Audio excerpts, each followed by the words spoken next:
الحمد لله رب العالمين والصلاة والسلام على رسول الله صلى الله عليه وسلم.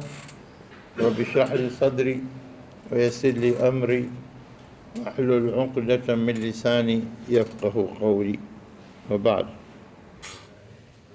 Naam, tulisimama katika aya ya 5 katika surati Sajda juzi, na maudhui ya mambo yanataalaq na ulimwengu wa sasa. Ni muhimu kujua sisi Qur'ani inasema nini na ulimwengu wa sasa unasema nini. Sio kwamba zile fikra za watu walikuwa nazo, Qur'ani kitabu cha zamani kimekuja karne 14 nyuma, kwa hivyo mambo mengi yamepitiwa na wakati. Mtu asije akasema maneno haya, kama hajui bora nyamaze, afunge mdomo wake, kwa sababu akisema hivyo atakuwa na kufuru. Hajui kama haya ni maneno Allah, na kwa hivyo kila ulimwengu ukenda na Mwenyezi Mungu anajua kila kitu, anatayarisha kwa mujibu wa wakati wake. Labda ujiulize wewe, umeona umeendelea kwa sababu umegundua mambo ya mapetroli na magesi na nini na kuruka juu angani, na hayo yote haya Mwenyezi Mungu ameyapangia kwa wakati wake. Namna gani anavyotoa ilmu, wala hakuna anayejua ilmu isipokuwa Allah, na anatoa kila anachotaka kutoa wakati anapotaka mwenyewe na kwa mujibu wa haja na shida watu kila kitu.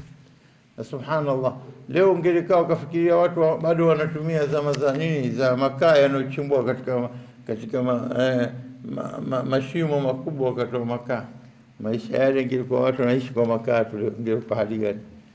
Ulimwengu unakuwa, Mwenyezi Mungu anawapa watu fikra namna gani kugundua petroli, alafu na magesi, baadaye energy katumika, atomic energy, na watu waendelea, wameruka kwenye anga, subhanallah. Mwenyezi Mungu kupanga kila kitu, na yote iko katika ilmu ya Allah. Tena challenge toka ya insi wal jinn, anaambia wote insi na jini, in istata'tum an tanfudhu min aqtari samawati wal ardi fanfudhu la tanfudhuna ila bisultan. Naweza kupenya katika mbingu zote hizi ukafika huko juu kabisa, na hamwezi ila kwa nguvu kubwa. Kwa nguvu kubwa Mwenyezi Mungu mwenyewe anapotaka amejalia. Sasa watu wanaweza kwenda angani, wakatoka kutoka continent kwenda continent. Alhamdulillah, ni neema kubwa. Mwenyezi Mungu amemkirimu binadamu na anamwacha anaendelea katika elimu ya dunia ili apate kujua kwamba Qur'ani inamwelekeza katika mambo yao. Lakini watu wasotaka kufahamu Qur'ani wakaanza kusema maneno sio kwa maana, na liasaf kwamba Waislamu ndio wengi katika hao wenye kufanya hivyo. Leo namna gani ilivyopiga hatua katika hii miaka 30 iliyopita, Qur'ani namna ilivyokuwa inatafutwa maana na kuenezwa katika ulimwengu wa makafiri, ipiga hatua kubwa sana. Wacha nisome aya kwanza, alafu tunarejea tena kule. Anasema Mwenyezi Mungu Subhanahu wa Ta'ala katika aya 5, A'udhu billahi minash shaitani rrajim. Bismillahir rahmanir rahim. Yudabbiru al-amra minas samai ila al-ardi thumma ya'ruju ilayhi fi yawmin kana miqdaruhu alfa sanatin mimma ta'uddun.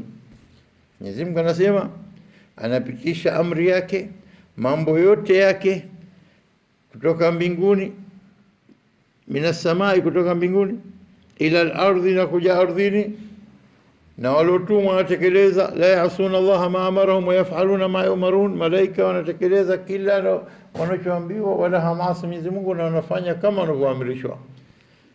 Thumma, kisha baada yote kutekeleza wanakwenda kupiga ripoti. Thumma ya'ruju ilayhi, kisha wanapanda.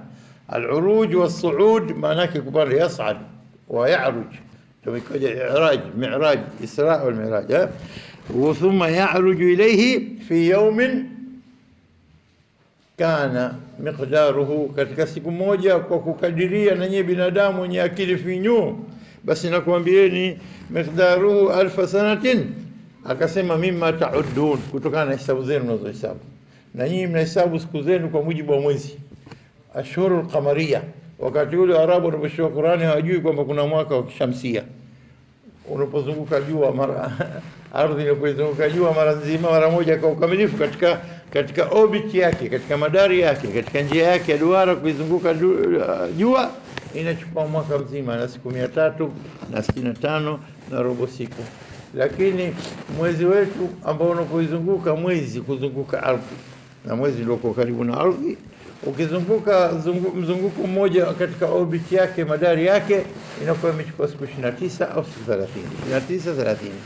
Kwa hivyo ukilinganisha baina mwezi wetu, mwaka wetu wa mwezi na mwaka wetu wa jua, huku unapata karibu siku 354, kule unapata siku 365 na robo siku. Kwa hiyo tofauti takriban siku 11 katika kila mwaka. Subhanallah, Mwenyezi Mungu amesema mimma taudun, kwa ile muda mnaofanya idadi. Na tutasema na siku ni sasa na alfa sati mimma taudun kule, hajasema katika surati al-Ma'arij ta'arujul malaikatu waruhu ilayhi, wanapanda malaika na ruh kwake ilayhi fi yawmin, katika siku kana miqdaru 50,000 sana, kwa kukadiria kwa kulinganisha na yetu kama miaka 50,000. Hajasema mimma taudun, maana ilikuwa kwamba kitu ina alaka na idadi zetu tunazofanya katika mwaka, lakini hii biduni mimma taudun, haina mimma taudun. Na hii ujue kwamba hii hapa hii kharij an nitaqina, out of our reach, hatuwezi kufikia, ni kitu special kwa ajili ya viumbe wengine mwenyewe anakujizinga kuchagua. Kwa hivyo utaona hapa arruh tataharak kwa sura gani, ta'arujul malaikatu waruh, na malaika wataharak kwa sura gani, ikiwa kwa miaka 50,000 sana. Na surati dhaw tunasema sisi speed of light ni 300 kilomita kwa sekunde moja, na ikiwa kwa mwaka mmoja ndio trip yako, ndio malaika wanakwenda kwa speed hiyo kwa muda, kwa mujibu wakati wetu.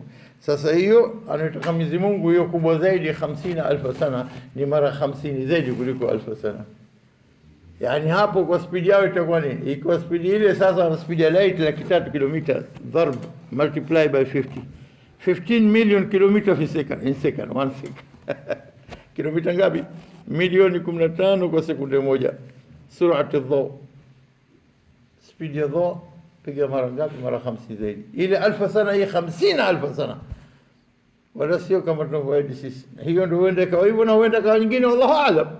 Lakini binadamu amepewa akili kwa ajili ya kuchambua mambo na kutazama katika makhluqat la, katika muujiza ya Mwenyezi Mungu na katika maneno yake, ajaribu kuchambua kwa kadiri ya akili yake, halafu ampe mwenye ilmu yake inda Allah, au sio? Na Mwenyezi Mungu anawapa ilmu watu. Wanasema kwamba katika theory ya Einstein kwamba ikishakwenda kitu kwa speed ya light ya mwangaza kilomita 300, basi ile kutla yake, uzito wake ule wote unabadilika, unakuwa sasa na mwangaza. Tatalasha kutla tu, inabadilika, inayuka, inakuwa kama nini. Kwa hivyo hebu leo tukitazama, tulinganishe hii, tunazungumza speed sio tena 300,000 kilomita per second, hii ni 15 million mara 50. Hasa haya roho tataruju malaika wa roho, tayari roho zetu zinapotoka zikapelekwa kwa speed gani? Subhanallah. Tunakuja hapa tunalinganisha masala ya Mi'raj. Al-Isra al-Mi'raj. Mwenyezi Mungu katika safari ya Mi'raj, Mtume sallallahu kwenda sehemu ya usiku. Ukimuuliza Mwarabu wakati ule ukamwambia alikwenda kwa Mtume sallallahu akapaa kwa spidi ya mwangaza, kana uchizi, haijajulikana ile juzi hapa na Robert Einstein ndo alogundua theory of relativity, na akaingia masala ya nini, masala ya masafa na spidi za mwangaza, na kwamba chochote liilmukum, kwamba chochote kinachokwenda kama spidi ya light hugeuka na light kama hivyo, na kwa dhalika malaika tumesema kwa spidi ya light nakwenda. Kuna Mwarabu mmoja Egypt tumefanya kazi kubwa sana Egyptians, anaitwa Professor Ali Mustafa Musharrafa. Huyu Ali Mustafa Musharrafa, huyu bwana amezaliwa mwaka 1898, miaka miwili kabla ya kupinduka mwaka kuingia 20th century, na akafariki 1950. Na katika masala ya hii speed ya mwangaza kwamba inakwenda kwa 3 kilomita, na yeye kashiriki katika kueleza mazungumzo haya. Na huyu Dr. Ali Mustafa Musharraf Basha, huyu alikuwa physicist, mtu wa physics, na alikuwa professor applied mathematics katika Faculty of Science ya Cairo University, na 1950 amekufa kwa kutiwa sumu katika chakula chake, sababu kuna watu na malengo yao. Naam, kwa hivyo huyu ka contribute sana katika development of the quantum theory, na ka develop mambo mengi katika theory of relativity, lakini hakuna mmoja atakayemsikia huyu akitaja na hali naye katia mambo katika na kuwafunua akili za maulama na maprofesa walikuwa wakati ule katika Misri, ka play part katika theory of relativity, na ndio ikawa sababu mpaka Dr. nani yule tumtajana Mustafa Hasab al-Nabi akaweza kufuatilia haya, akaweza kuleta istintaji ya jambo hilo kwamba 3 kilomita speed of light hii ina alaka kubwa na aya hii ya 5 katika surati hii ile bil amr. Huyu bwana amekufa 1950 Dr. hii, na vitabu katunga vitabu vyake ambavyo vimenufaisha watu wengi, maulama wa Misri, ma physicists na ma mathematicians. Na huyu bwana alikuwa katika vitabu vyake alitunga Science and Life, ametunga pia We and Science, kitabu kingine, na kitabu kingine Atom and Atomic Bombs, vitabu vyake hadi lakini kizuri hakiacho. Kwa hivyo ameuliwa masmum akiasum. Yeye kasoma King's College London katika 1923, akamalizia kusomesha katika University za Cairo mpaka kawa Dean of University of Cairo, kisha amefariki katika mwaka 1950, lakini kawacha elimu kubwa ambao watu wakachambua wakaenda katika nini, katika kugundua mambo haya na kuweza kufahamu aya kama hizi. Tuje katika masala Isra Mi'raj. Ingekuwa Arabu wameambiwa kwamba wamekwenda kwa speed ya nini, speed of light, hatajua hiyo light yenyewe imegunduliwa juzi, au sio? Baada ya kina Einstein na Ali Mustafa Musharrafa Misri, baada kusha kuchambua mambo haya. Lakini sasa taban amrullah kun fayakun, au sio? Amrullah baina al-kafi wa nun, au sio? Kwa hivyo tukitazama hapa na Mwenyezi Mungu alivyompeleka Mtume sallallahu alaihi wasallam kwenda Isra kutoka Makkah mpaka wapi? Mpaka Palestina kwanza. Akawasalisha mitume. Na masafa baina Makkah na Palestina kilomita 3000. Na ukiwa utatazama masala kwamba kilomita 3000 ikiwa mwangaza unakwenda kwa ile kilomita 300,000 kwa sekunde moja. Taib 3000 ni mara 100 kasoro kuliko hiyo. Kwa hivyo ni kama masafa ya kwenda kwa mwangaza ni 1/100 sekunde.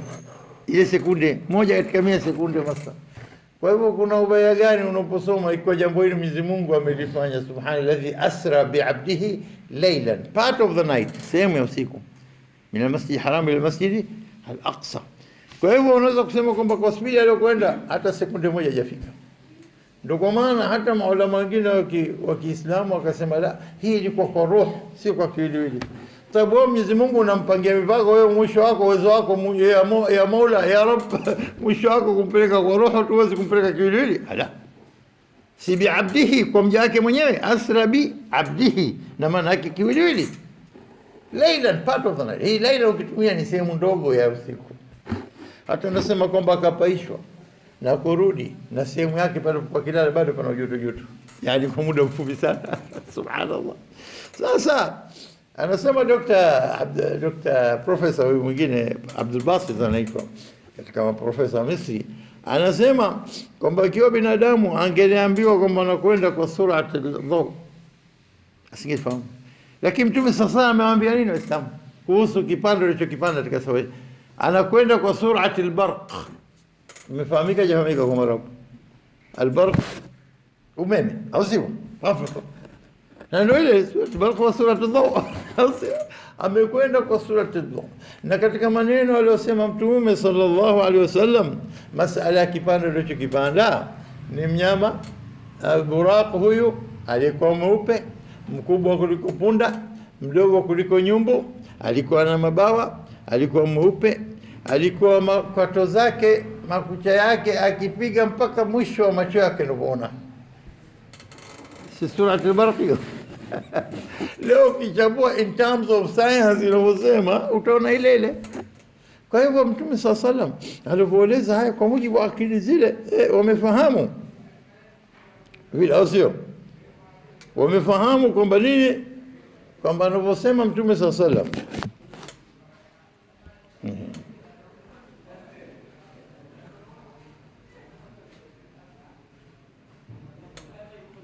anaposema Mtume sallallahu alaihi wasallam, Mwenyezi Mungu anapotuambia ili ihtirama liuquli nnas, kwa ajili ya kuweka heshima kwa akili za watu, ili waambie watu wanaofahamu, alisema tadhau ahafirahu inda muntaha basari, anaweka makwato zake, miguu yake pale mwisho anapoona kwa macho yake.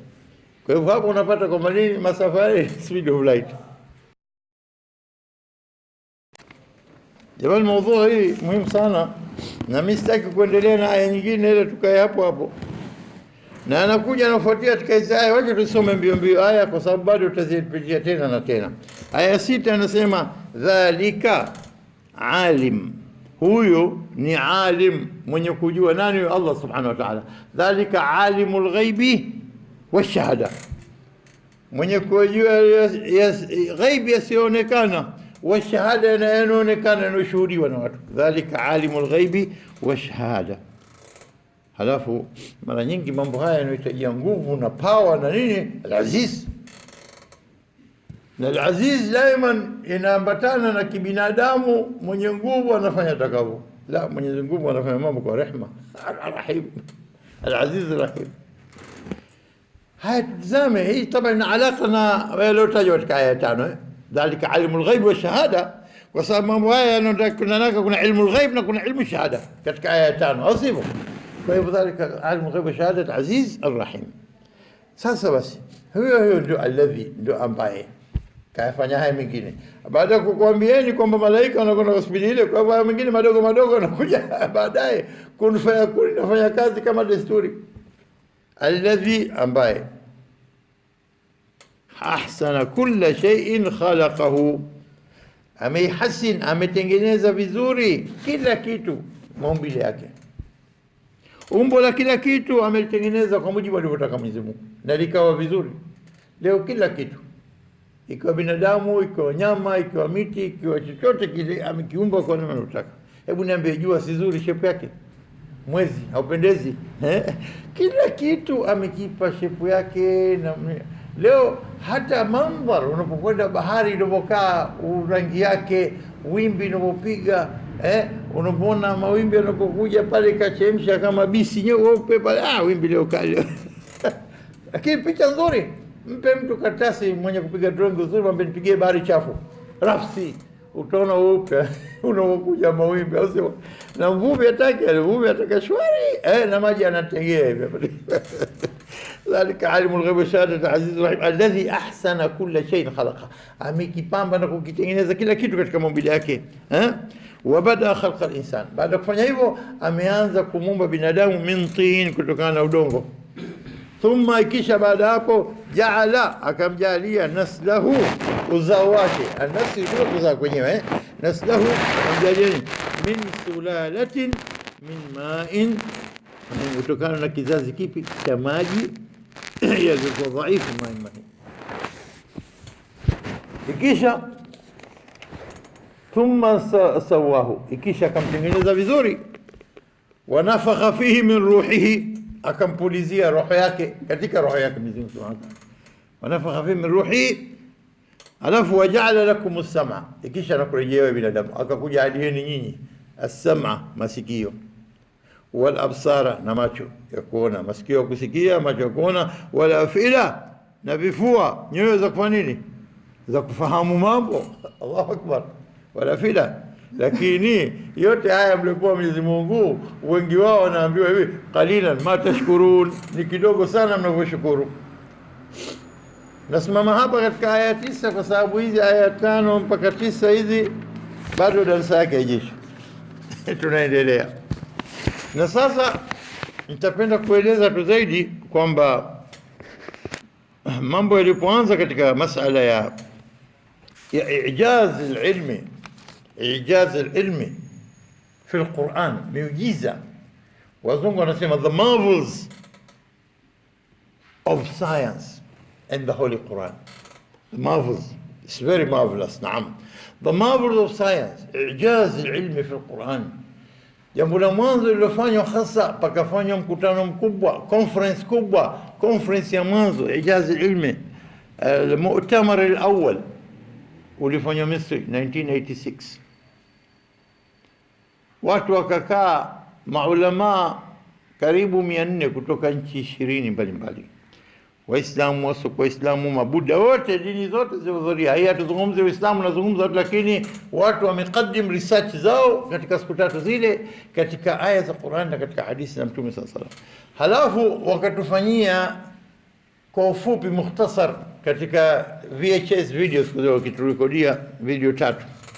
Kwa hivyo ukitaka mulakhas, just in short of what was going on, tulikuwa tunapata zile kesi tunasikiliza katika mwaka 86. Mkutano wa mwanzo wa miujiza ya Qur'an, na mkutano huu ulifanywa zaidi waliopanga Misri, lakini waliosimamia Arabita al-Islamia katika Maka, na akiwa kiongozi wake Sheikh Abdul Majid Zindani, na yeye ndio aliyofungua conference ile. Akaeleza, pakaingia maprofesa wakubwa. Katika maprofesa waliosema mwaka ule, jamani, nendeni katika YouTube, tizameni mkutano wa Misri 1986. Fungueni jina la mtu maarufu Abdul Majid Zindani, fungueni jina maarufu la embryology, yani professor wa embryology, Dr. Professor Keith Moore. Kuna Alfred Corona, mambo ya cosmology na mambo ya geology na mengineyo. Wasikilize, watu hawajasimu mwanzo, lakini walikuwa wameeleza na wao research zao zikaambatana na aya za Qur'ani na hadithi za Mtume sallallahu alaihi wasallam. Mkutano huu ulikuwa wa kufunua macho watu. Ndio kafuatia conference ya pili na ya tatu 1992, kafanya tena mwingine 1995, mkutano wa 5 uliofanya Moscow tulizungumzia juzi, ambao Dr. Zaghlul Najjar, yeye ni geologist, lakini mashallah katika bahari ya science kila kitu. Fungueni Najjar katika nini, ukitaka English, ukitaka Arabic, utaona katika YouTube mambo ya ajabu namna aya za Qur'an zinavyotambuliwa kisayansi. Wallahi mna bahari kubwa ya ilmu. Tafuteni kwa watu wenye kuweza kutafuta, na naambia kila mtu mwenye fursa ya kuweza kuingia katika YouTube atizame vitu hivi ninavyosema, ataona mengi, anakuwafahamu zaidi kuliko hivi ninavyosema. Dr. Abdulmajid Zindani alifungua mkutano ule, akawakurubisha maulama mbalimbali, na kuna watu waliosilimu katika mkutano ule, na kila conference ikija madaktari wanahudhuria, doctors wa different fields of science, na wanachambua mambo. Lakini uliochambuliwa hasa masala haya tunasema jana, ulikuwa mkutano wa 5 uliofanywa Moscow na ukachambuliwa. Dr. Zaghlul Najjar akaripiti tena yale aliochambua Dr. Kismu katika namna gani marahili takwin ya binadamu janin katika tumbo. Na huyu Dr. Kismu akasema baada ya kusikiza Qur'ani, akamwambia Dr. Abdul Majid Zindani, akamwambia hichi kitabu changu cha embryology nilokitunga, na kuomba unitilie kila aya iliyotaja kuhusu maudhui yote, chapter yote, unapokwenda peji yote, penyeza aya, penyeza hadithi ya Mtume, ili ichambuliwe kwa nini Uislamu unasema tokea karne hizo. Huyu Dr. Kismu. Halafu Dr. Abdul Zindani atuelezea namna gani walipo discuss kuhusu yeye na Kismu, Professor Kismu, namna gani afanye.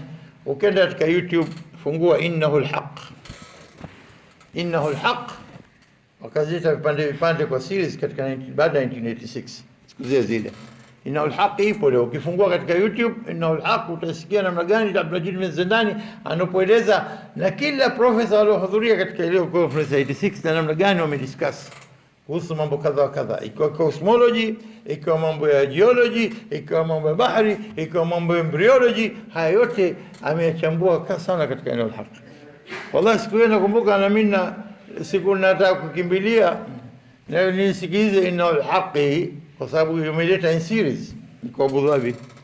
Siku hiyo nakwenda, nikaja katika traffic light, natoka kaja kanigonga mtu. Basi mimi sijafikiria gari, nafikiria nakosa siri ya leo Innahul Haqi. Wallahi niliona uchungu, lakini ile gari wala sijashughulika nayo, kwa sababu ilmu kubwa kama hii inazungumza, unachambuliwa Qur'ani, wallahi jambo kubwa sana. Anasema ukismu innani ashhad, nashuhudia bi'ijaz bi'ijaz Allah fi khalqi kulli tur, kwa miujiza Mwenyezi Mungu katika kuumba kila stage min atwari al-Qur'an Karim, katika yaliyotajwa katika nini stages mbalimbali zilizotajwa Qur'an. Na sasa tumetaja kidogo hapo katika aya zetu, tuendelee kwa sababu na leo nimesoma sura al-Hajj kwa aya ile ingie leo, lakini hakuna time kwa leo. Wacha tuendelee. Nini anasema huyu Dr. Professor Kesmu wa Canada, huyu katika Canada University, ni top katika maulama wa embryology, ilmu aljanin ya uzazi, na vitabu vyake si chini ya lugha 10 vimetafsiriwa na kupata shahada. Na the human developing human hiki, na katika vitabu vingine marahil tatawur al-khalq, namna gani anapoendelea stage by stage, ambacho katika vitabu hivi hiki kikatiwa hadithi na aya za Qur'an. Anasema nakubali katika kila kilotajwa katika kuumbika kila stage kama ilivyotajwa Qur'ani. Walastu a'taqidu anna Muhammad, wala si'taqidi mimi kwamba Muhammad sallallahu alaihi wasallam au ayi shakhsin au mtu yoyote akhar mwingine yastati'u ma'rifa, kwamba anaweza kujua ilmu hii ma yahduthu, yanayotokezea fi tatawur aljanin, katika kukua kwa kitoto kilichokuwa tumboni, katika tumbo la mamake. Lianna hadhi tatawurat, kwa sababu development huku, kukua huku kwa stage hizi, lam tuktashaf illa, hakujagunduliwa ila fi juz'u al-akhir min al-qarn al-20, katika last part of qarn 20. Wa uridu an uakkida, na nataka kuhakikisha ala anna kulla shay'in qara'tuhu fi al-Qur'an al-Karim, kila nilichokisoma katika aya za Qur'ani, an nash'ati al-janin, katika kukua kwa mtoto tumboni, wa tatawuri, na stage baada stage, fi dakhil ar-rahim, katika tumbo la uzazi la mama, yantabiqu ala kulli ma a'rifu, yanakwenda sambamba na sahihi kabisa kwa kila ninachokijua mimi kaalim, ikiwa mimi ni mwanachuoni, min ulama al-ajinna, katika nini maulama wa embryology wa uzazi, albarizin, waliokuwa top kabisa. Haya ndio maneno aliyosema Kismu kwa kusupport kila aya zilizokuja baada ya kusha kusoma. Of course hawezi kusema huyu Mkristo akaja akaelezea yote haya ila kwa sababu anaipa ilmu haki yake, ila kwa sababu ameona ukweli wa Qur'ani. Na kwa hivyo haya tunasema jamani, haya kwa shahada isiyokuwa Muislamu ni wengi sana wasiokuwa Waislamu wametoa shahada hizi kwa kuipa haki. Kwa hivyo utaona kwamba Qur'ani baada ya hapo na zikaendelea ijazi conference hizi mwaka 95 yakachambuliwa mambo ya speed of light na mambo mengine tatawul janin, katika kukua kwa mtoto tumboni. Haya yote yalielezewa na Dr. Zaghlul Najjar, pia naye play part katika mkutano wa 1995 katika nini mkutano wa 5 wa ijaz uliokuwa Moscow, na akaeleza kwamba huyu bwana Kismu ameslimu. Ukimsikia mwenyewe katika baada ya kuisha ile conference ya mwanzo katika 80s, early 80s, mwenyewe hajasema kwa ameslimu, lakini mimi naamini kwamba yote haya yanatoka kwa Mwenyezi Mungu huyo mmoja tunayemwabudu sisi na Waislamu, na kwamba yote aliyosema ni ya kweli, yanatoka kwa Mwenyezi Mungu. Lakini kwa kutoa Uislamu asema mimi ni good Catholic, mwenye kufuata nili, nimelelewa kidini kama mzee wangu alikuwa katika wakubwa mapadri, na kwa hivyo najua nini msimamo wangu katika masala ya mambo yote taalaq na Mwenyezi Mungu. Lakini watu wanasema kwamba huyu Kismu ameslimu baadaye, Allah alam, sijasoma zaidi kuhusu habari bwana. Akasema kwamba mambo matatu hasa aliyomfanya Kismu aslimu. Jambo la mwanzo, khalaqna min tini, kutokana na udongo kuumbwa. Na akasema katika Uislamu tunaambiwa kwamba nini, katika hii tini ukichambua ilmu inasema hivyo science, kwamba mna 16 constituents, mada ngapi? 16 katika udongo. Na ndivyo walivyokuwa katika udongo na katika mwili wa binadamu. Unapokaa ukayayuka ukabadilika ukarejea mchanga, unakuwa exactly kama mchanga. Na ndani ya mwili ule mna 16 constituents zake. Ni hilo moja. La pili, anasema katika mambo yaliyonishangaza katika hata nikakubali kuingia Uislamu. Kwa wale wanaosema kwamba kismu huyu profesa ameslimu, asema mambo matatu. La mwanzo kwamba binadamu imesema Qur'ani kwamba umeumbwa min tin, udongo, na udongo ukitazama na mwili wa binadamu unapo decompose na constituents 16 zile hydrogen na oxygen, maji yakitoka kipotea ule unapokuwa ile ikapata ndani yake mna silicon na nini mada mbalimbali ambazo zilikuwa katika katika mchanga na midamu. La pili anasema ile sequence ya taratibu ya numu kukua kwa mtoto tumboni pia ni katika jambo ambalo lilostaajabu, na majina yaliyotumika alaqa, mudgha, na kuja la tatu, jambo la tatu hikayat al-azm, kwamba azm imekuja imeumbwa mwanzo kama aya katika sura al-Mu'minun, wakasawna al-'idhama lahma fa kule imekuja thumma, ikisha tatawur stage baada stage, na thumma ikisha baada muda, ikisha baada wiki, baada ilipokuja masala idham, mafupa na kuvishwa mafupa nyama, fa hajasema thumma kasawna al-'idhama lahma, tukavisha. Watu wanasema katika ilmu ya science, wakati wanagombana wakasema la nyama kabla mafupa, la akasema mafupa na nyama wakati mmoja, akasema la kwanza mafupa, lakini hamna muda pale mafupa na vishwa nyama. Fa kasawna al-'idhama lahma thumma ansha'nahu khalqan akhar fatabaraka Allahu ahsanul khaliqin. Hili jambo anasema mambo haya matatu yaliyosababisha kismu kuweza kuslimu, wallahu aalam kaslimu hajaslimu. Haya ndio tukiyasikiliza katika nini, lakini natosha kwa darasa leo ni kwamba tujue nini Uislamu umesema na nini maulama waliokuwa Waislamu na wasiokuwa Waislamu wakisapoti kila kilichosoma, na wallahi thumma wallahi watakwenda mpaka waendelee. Kama theory yoyote haijawa proved officially na practically, ikawa baadaye ikawa ni fact, ikawa ndo kwanza theory, bado ndo kwanza nini stage za mwanzo, alafu mwisho baadaye mengi wanagundua kwamba si kweli. Inapokuwa ikafika kwamba ni fact, basi pale utaona haitokwenda kabisa kinyume na Qur'ani. Utaona Qur'ani yantabiq maa tatawurat alilm na kufikia stage yote ikawa ni fact. Hadha wallahu a'lam.